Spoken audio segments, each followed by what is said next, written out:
Let me discuss a product that might not be appealing to the younger generation. Pero this traditional product being offered by insurance companies, importante siya. Now, if you are the breadwinner of the family, kahit lola ka pa, lolo, magulang, or anak na inaasahan yung sahod mo to sustain the household expenses, this is a very good financial tool that will leverage your money. So I'm talking about life insurance. Very simple lang ang life insurance. You pay for a premium and then the insurance company will guarantee na kapag ikaw ay na-deads, will be giving a sum insured or a sum of money to your elected beneficiaries. Now, question here is, do I still need life insurance kung sakaling wala naman nakaasa sa akin? Well, the main answer is no. Kung tingin mong dapat ikaw pala ay, nabubuhay ka lang for yourself, it's fine. Pero hindi kasi ganun yung setup sa bansa natin. Alam natin na close family ties tayo and we don't want that our loved ones will suffer financially kung bigla tayong mawawala, lalo na pag sa atin talaga sila nakaasa. So this might be appealing to some of those people and I'm going to discuss it. Actually, all of insurance companies' products, whether it's a retirement plan, educational plan, or critical illness plan, lahat yan life insurance din. So, ibig sabihin, nako-convert into life insurance yung mga policies na yon. Pero kung ganun yung case, why do you still need life insurance? Kung nako-convert naman pala sila. Kasi the purpose is different. For example, kumuha ka ng educational plan. So, the main purpose of getting that plan is masecure mo yung education ng anak mo. Na pag dumating siya ng college, meron ka mahugot ng pera. So, let's just say, yung anak mo na yon ay nag-college, so kinuha mo yung cash value ng insurance mo. Kinuha mo lahat ng investment. Kasi nga mag-aaral na anak mo para doon mo naman kinuha yun. Tapos doon ka nawala ng buhay afterwards. Ibig sabihin, wala ka naman papamana sa kanila. Kasi nakuha mo na yung benefit ng insurance na yun. So similar with retirement. Kumuha ka ng retirement plan from an insurance company and then pagdating mo ng 60 or 65 or time na nag-retire ka, kinuha mo yung amount na yun. And then eventually, years after, doon ka nawala ng buhay. So basically, wala na matatanggap yung mga anak mo. And most particularly to sa critical illness. Kasi pag standalone critical illness yung plan mo, nako-convert talaga siya sa life insurance pag na-deaths ka, tapos hindi naman critical illness yung reason. Kasi nag-payout yun pag may critical illness ka.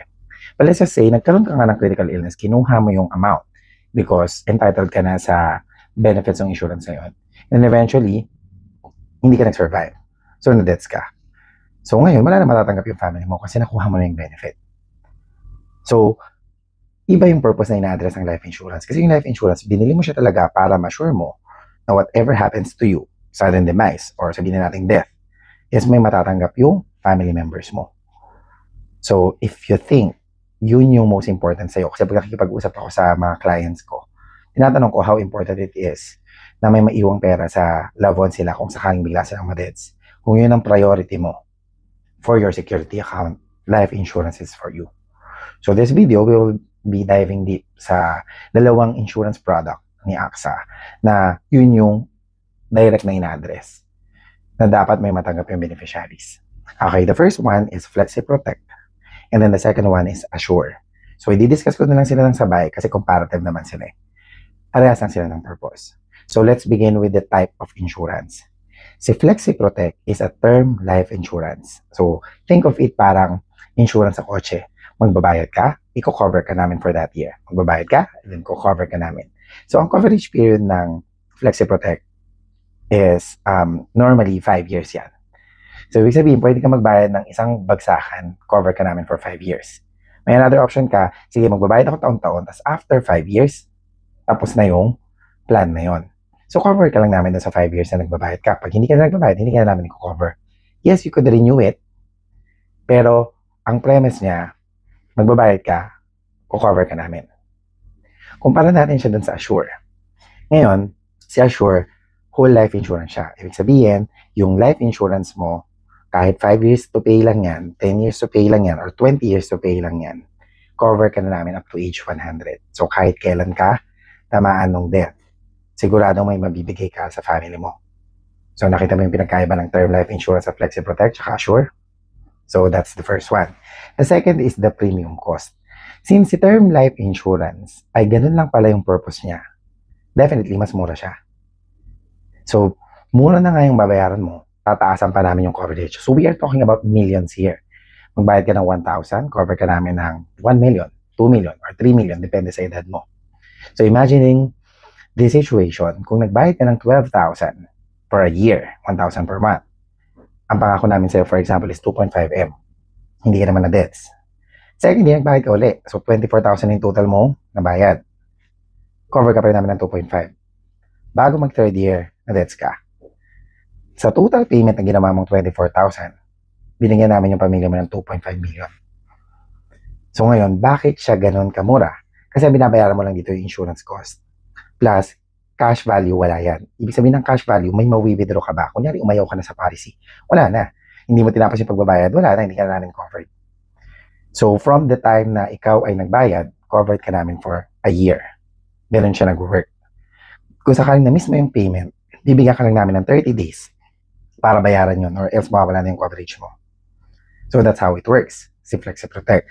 Si Assure naman, mas mataas yung bayad niya kasi ikaw ay cover namin for several years, hanggang age 100 nga eh. So, imagine mo, you are 30 years old. Nagbayad ka ng 1,000 per month or 12,000. The first na pinakaiba niya kay FlexiProtect, instead na bibigyan ka namin ng 2.5M, malamang ibibigay lang namin sa'yo mga 210,000 lang kung 5 years of pay yan. Kung 10 years of pay yan, 360,000 siguro ibibigay namin. Hundreds of thousands lang kumpara sa 1 million. So ngayon, bakit ang mahal niya at ang liit ng coverage? Kasi after, kung 5 years of pay na Assure yung binili mo, after 5 years of paying, hindi ka na magbabayad, pero yung 210,000 mo na coverage, hindi yan mawawala hanggang age 100 mo. So yun yung presyo ng Assure. Aside from that, may another benefit pa si Assure which we call cash value. So, kung sakali man kinailangan mo ng pera, buhay ka pa, hindi ka na deads. Tapos, kailangan mo ng pera, unti-unti kasi nag-accumulate ng pera si Assure. So, tinatawag namin yung cash value kasi yung pera na binigay mo sa amin, aside from the insurance, ini-invest namin yan sa UITF, sa mutual funds, sa stock market. So, yung mga invested amount na yon, pinapalago namin ng very slight yung pera mo on top of the insurance payment na ginagawa mo. So, the cash value is lesser than the promised sum insured. But definitely meron. So, let's just say 210,000 nga yung binabayaran mo. After several years of paying, ng tigwa 1,000, 12,000, 12,000, covered ka namin hanggang age 100, pero on the 10th year, kinailangan mo ng pera. Let's just say on the 10th year, yung value, ng cash value ng Assure mo is around 80,000 na. Ngayon, kinailangan mo ng pera, buhay ka pa. Pwede kang manghiram dun sa whole life policy mo na yun. Tapos, yung hiniram mo na yun, pwede mo siyang bayaran para ma-retain ng 210,000 yung sum insured mo. Actually, ito yung ginagamit usually ng mga tao na bumibili ng kotse. I mean, sa mga mayayaman, they call it yung benefits ng whole life plan.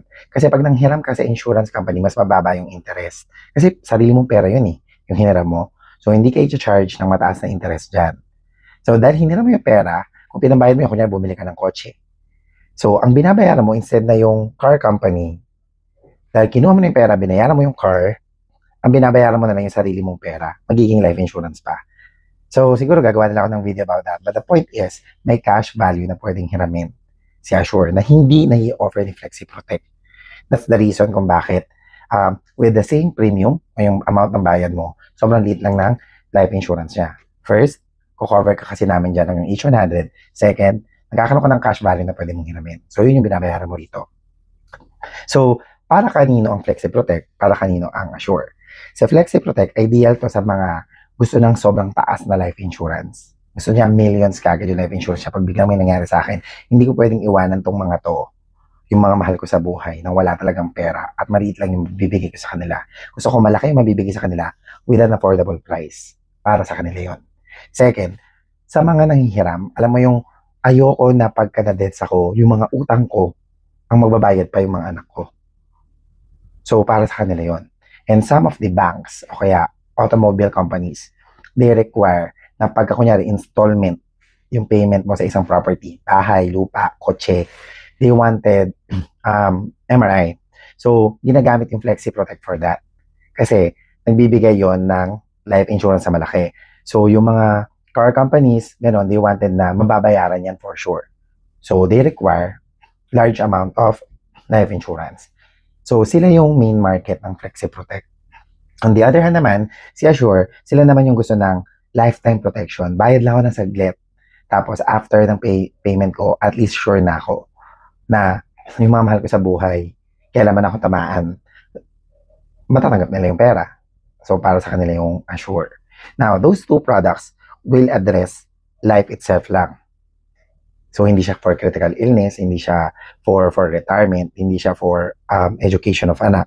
Kasi kahit sabihin na natin na may cash value si Assure, hindi enough yung cash value na yon to grow exponentially dahil nga ang main talaga niyang purpose is life insurance.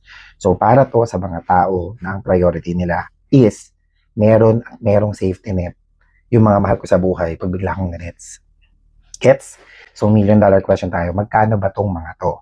So si FlexiProtect, 5-year term life insurance yan, di ba? So guaranteed death benefit yan, mataas yung life insurance niya. Pwede lang naming bentahan ay age 18 years old to age 70 years old. Kasi tigpa 5 years yan. Ibig sabihin, kung 70 ka, pwede kang kumuha. Pero at age 75, hindi ka na pwedeng kumuha. Kasi nga, after age 75, wala na tong coverage na to. Okay? So, makikita nyo dito sa pricing na to, kung 18 to 30 years old ka, nilagay ko lang yung minimum. Of course, 1,000 per month or 12,000. Hindi yan yung default. You can purchase a higher coverage with a higher premium. Pero ito na yung minimum namin. So, sa 12,000 mo, ang estimated coverage mo, kung nasa 18 to 30 years old ka, around 3 million. Now, hindi exacto, so it's important for you to talk to your financial advisor to create for a proposal para magkaroon ka ng idea kung magkano exact. Pero nandiyan yan. Next, kung 30 to 40 years old ka with the same amount, nasa 3.5M. Bakit mas mataas siya? It's because yung risk assessment yan ng underwriting. Na-explain ko yan sa mga previous videos, you could watch it. Now, 40 to 50 years old with the same amount, nasa 2.5M.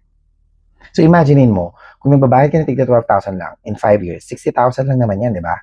Pero millions yung kapalit. Pero again, pag natapos yun, hindi ka naman na-dens, tapon yung pera mo, ganun yung thinking mo. Pero you're paying for the peace of mind. Okay? So, 61 to 70 years old, ito yung last na mga taon na pwede kami magbenta ng FlexiProtect. Hindi na 12,000 ang minimum, it's 19,000 na. So, magkano na lang coverage siya sa 1M na lang. Still higher pa rin sa premium na ibibigay mo. Okay? Now, itong mga coverage na to, syempre, meron yung exact amount. Kasi what we are doing when we do the proposal for FlexiProtect is we put the premium na kaya mong bayaran. And then, that's the only time na lalabas sa system kung ilan ang life insurance coverage na pwedeng makuha ng premium mo. Now, let's answer some frequently asked question. So, paano pag natapos yung 5 years o tapon yung pera mo? The answer is yes. Think of it like car insurance. Hindi naman po pwedeng pag hindi nag-crash yung kotse mo, ibalik namin yung bayad mo eh. Kasi ang binabayaran mo dito is kapag nangyari yon. And now, ang death is something that we cannot predict. But we are sure that it will happen to everyone. Wala namang immortal, right? So, you prepare because not you are scared, but because you're wise. Alam mo mangyayari siya. Okay? Now, second frequently asked question, will the premium increase on renewal? Kasi 'di ba, 5 years after no, tapos yung kontrata, gusto mong kumuha ulit ng FlexiProtect. We call it a renewal na lang. So sa renewal, ang promise ni AXA sa inyo is kahit magkaroon kayo ng sickness within the first 5 years, guaranteed na kaya mong ma-renew yung policy, hindi ka namin tatanggihan. Kasi kung naalala nyo sa mga previous videos ko, hindi lahat ng tao nabibentahan namin ng insurance. Yung mga may sakit na, yung mga super tanda na hindi namin nabibentahan. Basically, yung mga may sakit na. Let's just say, pasok ka na sa FlexiProtect on the 3rd year, nagkaroon ka ng cancer. This is susceptible na hindi na i-grant ng insurance company pag nag-apply siya. But since pasok ka sa FlexiProtect, after the 5th year, pwede mong i-renew uli yung FlexiProtect hanggat hindi ka na-deaths. At hindi ka namin tatanggihan kahit meron ka na critical illness. Okay, yun yung pangako ni FlexiProtect. Kasi life insurance lang naman siya. Okay? Nag-i-increase ba yung premium? Yes, mag-i-increase siya. So, kagaya na nakikita nyo sa picture. So, if you want to maintain, for example, nasa 30 to 40 years old ka, 3.5M yung insurance mo. And you wanted na sa renewal mo, 3.5M pa rin ang iyong insurance, you will pay more than 12,000 na. Kasi mas mahal na siya, yung 3.5M na insurance. But if you want na, okay lang bumaba yung insurance ko, similar premium. Let's talk about that. Okay? But definitely, tataas yung premium mo because of age. Nakikita nyo naman, 61 to 70 years old, 19,000 na. So, hindi ka na makakabili ng tigto 12,000 lang. And the sum insured is very low na. So, some of my clients, when they renew, they add premium na lang to retain the insurance. Okay, so last question is this enough for long-term planning? Actually, nakita nyo naman yung market namin kung para kanino to. So let's just say, magulang ka, nagpapaaral ka ng anak mo, and then, ikaw yung tipo na hindi naghanda for educational plan ng anak mo. So, actively working ka nung nag-college yung anak mo. But you wanted na makatapos yung anak mo no matter what happens. So, ang biggest mo na threat or risk is pag bigla ka na deads, wala na pagkukuha ng pera kasi actively ka nagbabayad ng tuition niya eh.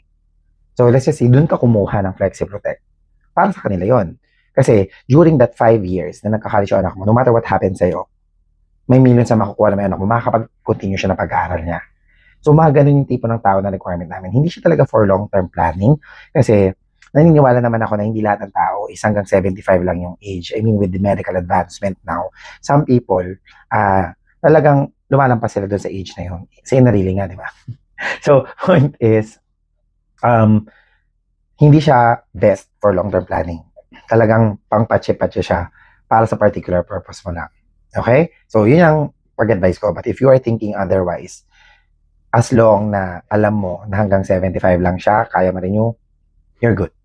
Okay, let's talk about Assure. Ito naman yung presyo ng Assure. So si Assure, nagbabago-bago yun ng presyo because of your age of application kung kailan ka nag-apply. Pero what I'm going to show you is magkano yung effect ng 12,000 na annual. Okay? With different age brackets. So, pagpalagay natin na by the way, issue age pala ito is 18 years old then to 70 years old.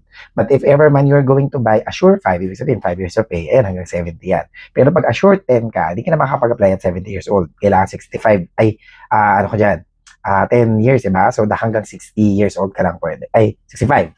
Kasi hanggang 75 lang yung renewal. Pag Assure 20 ka, so 55 lang yung, hanggang 55 lang yung issue age. Hindi ka na pwede makabili ng Assure 20 at 56. Kasi lalampas ka dun sa 70. Okay? Pero, ang benefit dito is lifetime, ibig sabihin hanggang age 100. So, if ever you buy 12,000 pesos, so 1,000 per month, pag Assure 5 ang binili mo, ang sum insured lang yun nasa 210,000. Pag Assure 10, 360,000. Assure 20, 565,000. Ngayon, kung tito 2,000 inalat mo, 24,000, ito yung mga life insurances mo. 420, 720, Assure 20, 1.1 M. So, pag 60,000 yung binili mo, ibig sabihin, 5,000 yung nilagay mo. Kasi nga, medyo late ka na kumuha. Gusto mo medyo malaki yung makuha ng loved ones mo, parang pamana babali. So, pag 5 years of pay mo lang yung ginawa, kasi 45 years old ka, 45 to 50, pag-ipunan ko na yung papamana ko. Kung 5 years of pay mo na pag-ipunan, nasa 1M lang yon. But if you are going to multiply 60,000 by 5, so 60, 300,000 lang yon. Very evident, kitang-kita mo na talaga may leverage yung pera mo. 300,000 lang yung binayad mo, di ba? 60,000, 600,000, diba, 5 years of pay, 300,000 lang yung binayad mo, pero guaranteed yung 1 million. Tapos kung sakaling kailanganin mo pa, pwede ka pa manghiram dyan. Kasi assure to 1.8 pag 10 years of pay, pag 20 years of pay, 2.8. Okay? Kung 45 ka, pwede ka pa hanggang 65 nagbabayad. So, kung ako, yun ang kukunin ko, 2.8, may 3 million na matatanggap, tigpa 5,000 lang yung nilalagay ko. Kasi alam ko naman na yung benefit ng pera, imagine mo, 600, 1.2 million lang yung total mong babayad. Pero, for sure na yung loved ones mo, may 2.8 million nang makukuha. Diba? So, ganun siya nag-work. So, let's frequently ask questions dito. It's more expensive than FlexiProtect. Is it worth it? Now, two things ang kailangan consider. Worth it siya because the coverage is up to age 100. And worth it siya because may cash value siya na pwede mong hiramin. Okay? Now, I heard insurance is a bad investment. You have to look at FlexiProtect and Assure not as an investment vehicle but more on a protection for your security account. It is giving you a safety net that no matter what happens, may matatanggap yung family mo. So primarily, kahit sabihin na natin naka-invest yung pera nyo because you are putting it in an insurance company, hindi talaga comparable yung returns na kayang ibigay pag diretso ka nag-invest sa stock market, pag diretso kang bumili ng cryptocurrencies, nag-real estate ka, or nagtayo ka ng business. Pero tandaan nyo, yung mga investment na yun, higher risk. Tapos tinatrabaho pa pag business yan, di ba? Ngayon, the return is higher, but again, higher risk yan. At hindi yan automatic life insurance. So pag may nangyari sa'yo, business yung tinayo mo, ang mamanahin ng anak mo, negosyo. Hindi pera na magagamit niya instantly. Dahil mataas yung risk nun, paano pag yung negosyo mo, hindi naman pala ganun kalaki yung kita. Tapos yung anak mo, hindi naman pala niya gusto yung negosyo na yon. So ibibenta niya lang yung negosyo na yon. So dun mo kukunin yung kita ng pera mo. Now, if you think that it is higher than the life insurance, go for it. Pero dahil nga, hindi life insurance yun, taxable yun. So, pag kinuha niya yung business na yun, binenta niya, pag bibenta ng business, tataksan ng gobyerno yun. Okay? So, yun yung advantage ng life insurance. So, kung investment mo siya talaga tinitingnan, well, kung investment sa pera, talo talaga yung insurance. Pero kung yung thinking mo is, hindi, safety net to ng mga mahal ko sa buhay, pag bigla akong nawala, hindi na nila problemahin, pera nila matatanggap. So at least they could start kung paano nila gustong start yung buhay nila. Insurance is a good investment. Gets? And last but not least, but if I needed money while I'm alive, so I keep on discussing it, may cash value ang assure, you could use that. So maraming mga mayayaman na ganyan ang ginagawa sa whole life policies nila. Bumibili sila ng mataas na life insurance na like assure na pang whole life, and then dun sila nanghihiram ng pera, pambabayad nila for example sa car company. Kasi di ba pagka binayaran mo ng cash yung kotse, binili mo, edi mas mura mo siya mabibili. Kung kinuha lang nila yun mula sa life insurance nila at binayaran ng full yun, ang unang natipid ng mga tao na yun is mas mura na nila nabili yung kotse. Kasi nga, hindi installment. Pero parang installment pa rin yung nangyayari. Kasi nga, yung taong nagbabayad ng pera na yon ay yung life insurance, binabalik niya ng unti-unti yung pera. Pinapataas na nga yung life insurance niya, mababa pa yung interest. So that's how it works. So Assure is a really interesting plan. Okay? So I think those information will be enough for you to determine if FlexiProtect or Assure is good for you or not. But let me end this video by saying that na-discuss ko na lahat ng mga products na kaya kong i-offer as financial advisor sa security account, na makakatulong sa security account mo. Ang security account ng isang tao ay binubulang ng emergency fund at insurances. Yung insurances, ang unexpected na expenses natin dito ay critical illness, which is, pa-check yung video ko about critical illness na insurances, na-discuss ko yung 3 options nyo doon: Health Start, Health Max, Health Max Elite. Then, hospitalization, I do have a video about global health access and healthcare access. So, the last one is the life insurance, safety net for the family. Siguro kung meron pa akong idadagdag for security account, it's the non-life insurance, and then I'll be creating a video na lang din doon para kumpleto na talaga lahat ng knowledge for security account. Now, for education and for retirement, nasa growth account yung mga yon. Ikukumpara ko siguro yung growth account na nilalagay sa direktang stock market, ganyan, etc. And ano yung advantage pag insurance, VUL yung kinuha mo. Pero, you already have the knowledge. Kompleto na halos yung security account ninyo. Again, we are preparing not because we are scared. We are wise to know na lahat ng tao, dalawa lang yung pupuntahan. Tumagal yung buhay niya, pero pwedeng baka magkasakit, kaya gastos yun. Or, maded siya. Hindi, at may mga gastos yun. Let me answer another question pala. Pwede bang life insurance na rin kunin ko instead ng mga St. Peter plan, yung mga memorial plan? Magkaiba rin yung in-address nun. Ang memorial plan is yung burial services, yung embalsamador, yung hanggang sa mabaon ka sa lupa. Okay? Gagastos ka dun for sure. I advise you to get one or so memorial plan kasi mabilis umaksyon yun eh. From the point of death, mabilis i-file lahat yon. Dito siguro aabot ka ng mga 3 days, pinakamabilis, up to 2 weeks, bibigay sa'yo yung pera. Pero alam naman natin na yung death naman, hindi naman pwede maghintay mo ng 3 days bago asikasuhin, di ba? So, get memorial plan din. But, again, ang ina-address sa life insurance, perang may iwan mo sa loved ones mo, the surviving family members. Okay, if ever man you do have questions that I didn't address earlier, my lines are always open. I'm going to put my email address so that you could contact me, and I'll be happy to become your financial advisor as well. And I hope this video helps. Thank you.